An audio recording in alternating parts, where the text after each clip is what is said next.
नमस्कार साथियों, हम बात कर रहे हैं हिंदी साहित्य के इतिहास काल विभाजन पर। तो आज हमारा ये दूसरा वीडियो है और आज हम शुरू करेंगे प्रश्न नंबर 16 से। इससे पहले वीडियो मैंने अपने चैनल पे अपलोड किया है, आप उसे ज़रूर देखें। यह प्रश्न बहुत महत्वपूर्ण हैं जो विभिन्न प्रतियोगी परीक्षाओं में पूछे गए हैं। उम्मीद है आपको इससे महत्वपूर्ण जानकारी प्राप्त होगी और परीक्षाओं में आपको काफ़ी मदद मिलेगी। तो शुरू करते हैं आज का यह वीडियो। प्रश्न नंबर 16 है। प्रश्न नंबर 16 है, सुमेलित करते हुए दिए गए कूट से सही उत्तर का चयन कीजिए। तो हमें ये दिए हैं कुछ रचनाएं और उसके रचनाकार नीचे कूट दिया है। तो हम इसकी मदद से करेंगे, इस प्रश्न को हल करने की कोशिश करेंगे। तो पहला है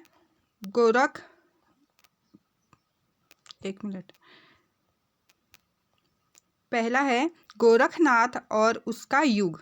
तो यह रचना किसकी है? हम देखेंगे यह रचना किसकी है। पीताम्बर दत्त बर्थवाल, रांगे राघव, धर्मवीर भारती या हजारी प्रसाद द्विवेदी। तो गोरखनाथ और उसका युग, यह रचना किसकी है? यह है धर्मवीर भारती की। तो धर्मवीर भारती ए का सी। देखते हैं ए का सी किस में है। तो ए का सी हमारे दो ऑप्शन में है, ए और डी में।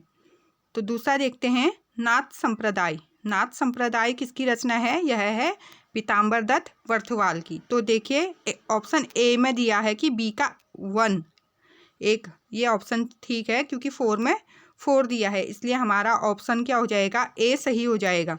फिर भी हम सारी रचनाओं को देख लेते हैं। गोरखनाथ और उसका युग, यह तो धर्मवीर भारती ने लिखा। नाथ संप्रदाय किसका है? पीताम्बर दत्त बर्थवाल का। हिंदी काव्य में निर्गुण संप्रदाय है, यह है हजारी प्रसाद द्विवेदी का। और सिद्ध साहित्य लिखा है रांगे राघव ने।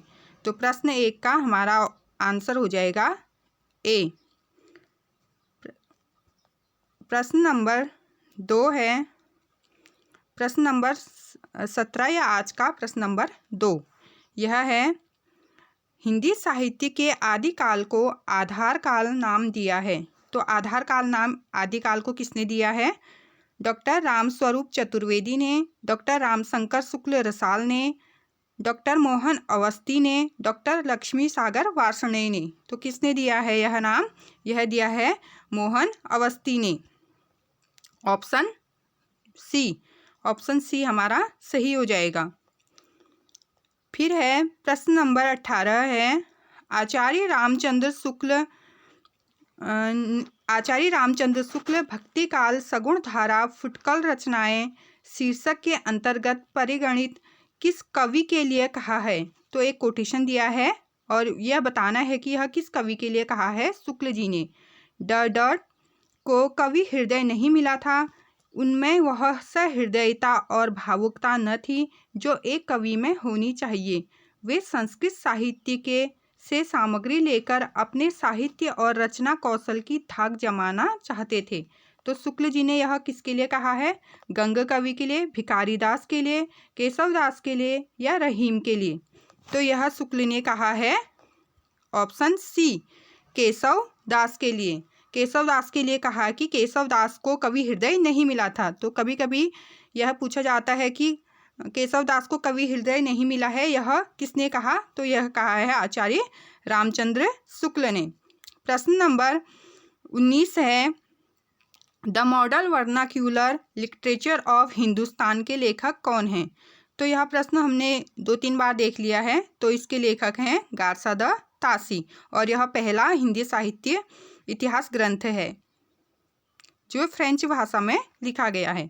प्रश्न नंबर 20 है, हिंदी साहित्य का आलोचनात्मक इतिहास के लेखक कौन हैं? हिंदी साहित्य का आलोचनात्मक इतिहास जो ग्रंथ है, इसके रचनाकार कौन हैं?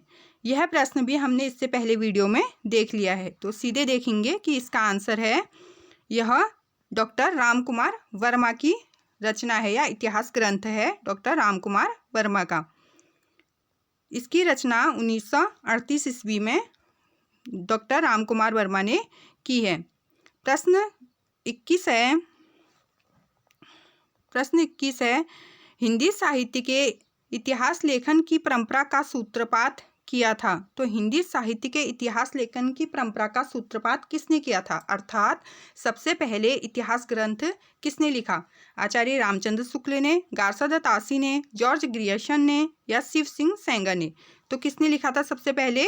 यह लिखा था गारसद तासी ने। फ्रेंच भाषा में गारसद तासी ने सबसे पहले इतिहास ग्रंथ लिखा था। फिर है प्रश्न नंबर 22, मिश्रबंधु विनोद के लेखक कौन हैं? कल भी हमने मिश्रबंधु विनोद जो 3 भाई हैं उनके बारे में बात की थी। तो आज फिर से यह प्रश्न आ गया कि मिश्रबंधु विनोद इन्होंने एक इतिहास ग्रंथ लिखा है, तो उसके लेखक मिश्रबंधु वही 3 भाइयों के बारे में हमको बताना है। तो ये इसका आंसर है नंबर बी, गणेश बिहारी मिश्र, श्याम बिहारी मिश्र, सुखदेव बिहारी मिश्र। ऑप्शन बी, 22 का ऑप्शन बी हमारा सही हो जाएगा। गणेश, श्याम, सुख ऐसे लर्न करना है आपको। प्रश्न नंबर 23 है, प्रश्न नंबर 23 है, हिंदी साहित्य के उत्तर मध्यकाल को अलंकृत काल कहने वाले विद्वान इनमें से कौन है? यह प्रश्न भी हमारा रिपीट हो गया है। इसका उत्तर होगा ऑप्शन ए। इसका उत्तर है ऑप्शन ए, मिश्रबंधु। मिश्रबंधु ने अलंकृत काल कहा था और रामचंद्र शुक्ल ने रीति काल कहा था उत्तर मध्यकाल को, और विश्वनाथ प्रसाद मिश्र ने इसे क्या कहा था? इसे कहा था श्रृंगार काल। विश्वनाथ प्रसाद मिश्र ने इसे श्रृंगार काल कहा था, उत्तर मध्यकाल अर्थात रीति काल को। प्रश्न 24 है, हिंदी साहित्य का आरंभ 693 ईस्वी से मानने वाले इतिहासकार इनमें से कौन हैं? हिंदी साहित्य का जो आरंभ माना है 693 से, किसने माना है? आचार्य शुक्ल ने, हजारी प्रसाद द्विवेदी ने, राम कुमार वर्मा ने, डॉक्टर नगेंद्र ने। तो यह माना है राम कुमार वर्मा ने। इनका इतिहास ग्रंथ अभी हमने देखा था ऊपर, हिंदी साहित्य का आलोचनात्मक इतिहास। अब है प्रश्न 25 है, डॉक्टर राम कुमार वर्मा ने हिंदी साहित्य के आदिकाल अर्थात प्रारंभिक काल को किस नाम या किन नामों से संबोधित किया है?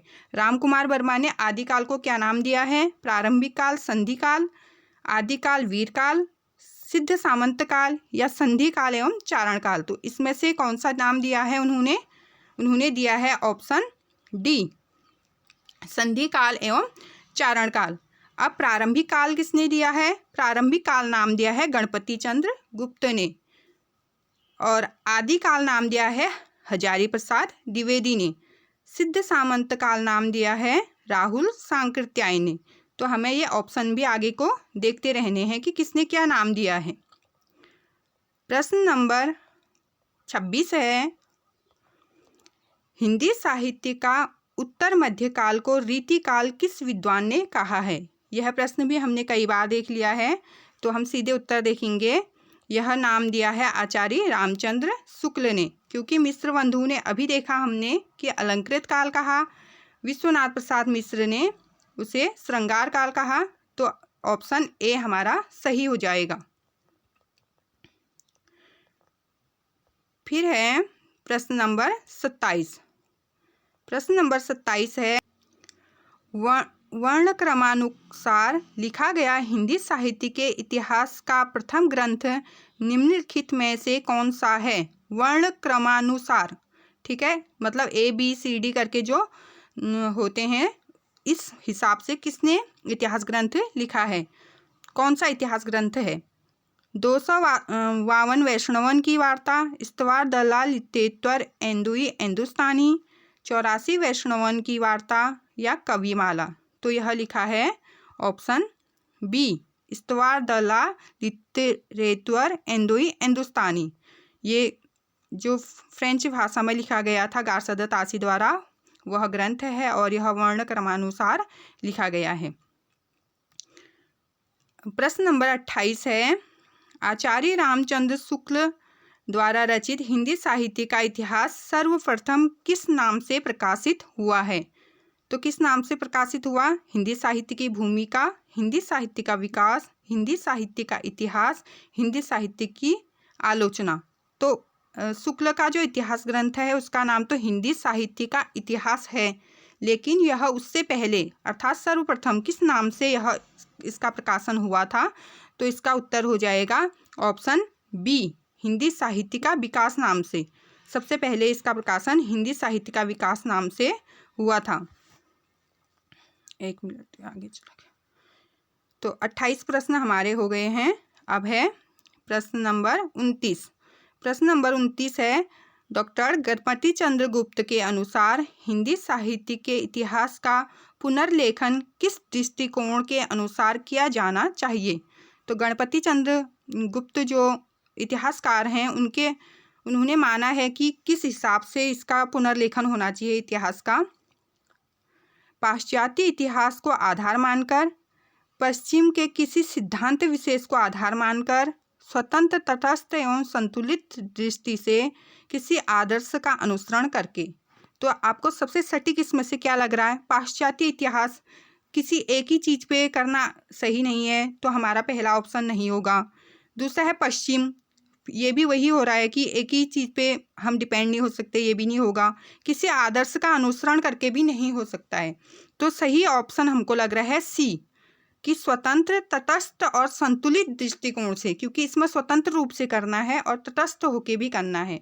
तो यह ऑप्शन सही है। गणपति चंद्र गुप्त ने यही माना था कि स्वतंत्र और तटस्थ एवं संतुलित दृष्टिकोण के अनुसार ही पुनर्लेखन हिंदी साहित्य के इतिहास का होना चाहिए। प्रश्न नंबर 30 है, आचार्य रामचंद्र शुक्ल की ऐतिहासिक दृष्टि क्या है? आचार्य रामचंद्र शुक्ल की जो ऐतिहासिक दृष्टि है वह क्या है? अर्थात इतिहास ग्रंथ जो लिखे जा रहे थे उसमें उनका दृष्टिकोण क्या रहा है?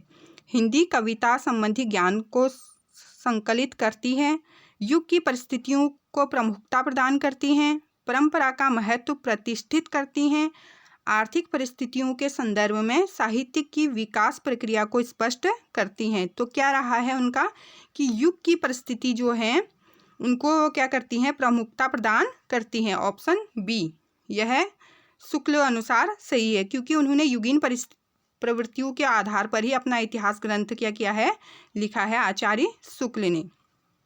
हमारे प्रश्न यहाँ पे 30 प्रश्न समाप्त होते हैं। उम्मीद करते हैं आपको यह जानकारी अच्छी लगी होगी, ये प्रश्न अच्छे लगे होंगे। इसी तरह मेरे वीडियो देखने के लिए मेरे चैनल को सब्सक्राइब करें, लाइक करें। धन्यवाद।